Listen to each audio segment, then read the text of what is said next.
ভালো লাগছে অ্যাকচুয়ালি। মানে দিস ইজ মানে ওয়ান অফ মাই ফার্স্ট মানে সংস ফর প্লেব্যাক অ্যাকচুয়ালি। এটা তো ফার্স্ট টাইম বড়াই করে দেন সেকেন্ড এটা। সো আমি অ্যাকচুয়ালি নতুন, সো ওই হিসাব করতে গেলে অনেক ভালো লাগছে।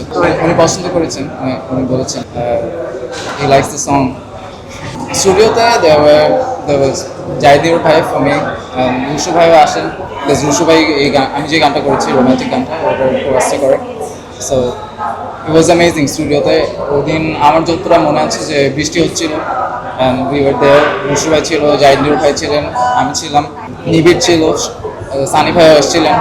সো মানে সবাই, মানে সব বড়রা আছে, তো ওখানে আবার আমিও গানটা করছি। সো সবার দোয়া টোয়া ছিল, পরিবেশও আসলে এটা কি বলে অনুকূলে ছিল আমাদের।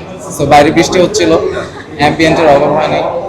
I felt really good and romantic গান, দশের গান হয়ে গেল জাস্ট এভাবেই। আমার তো ফার্স্ট দিকের এক্সপিরিয়েন্স, নতুন নতুন এক্সপিরিয়েন্স, তো এটা অনেক অনেক অনেক পিওর অ্যান্ড অনেক হ্যাপি অ্যাবাউট ইট। অ্যান্ড এদের সবাইকে একসাথে কাজ করতে দেখা, কীভাবে সবাই ইন্টারভিউ দিচ্ছে অ্যান্ড সব কিছু করছে, মানে এই রেকর্ড করতেছে, ওই রুমে আরেকটা ইন্টারভিউ দিচ্ছে, আবার এখানে কেউ শেলো রেকর্ড করতেছে। I feel wonderful man. স্টুডিওতে this whole ambient is crazy, মানে অনেক সুন্দর ছিল। ওখানে সবাই অ্যাকচুয়ালি মোরালেস অনেক বেশি শান্ত ছিলেন। এসকে নিজে হিমসেলফ শ্যুটের সময় আমার সাথে দেখা হয়েছে।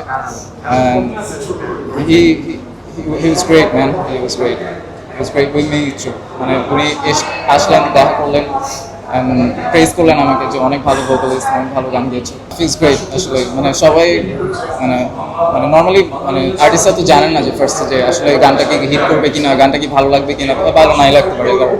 সো মানে আমরা তো ওই টাইমটা নিয়ে একটু অ্যাওয়ার থাকি যে আসলে ভালো লাগবে কিনা। তো সবাই কম বেশি অনেক ভালো বলছে, পজিটিভ বলতেছে আমার গানটা নিয়ে। আই ফিল গুড আসলে, সবাই ভালো বললো যখন।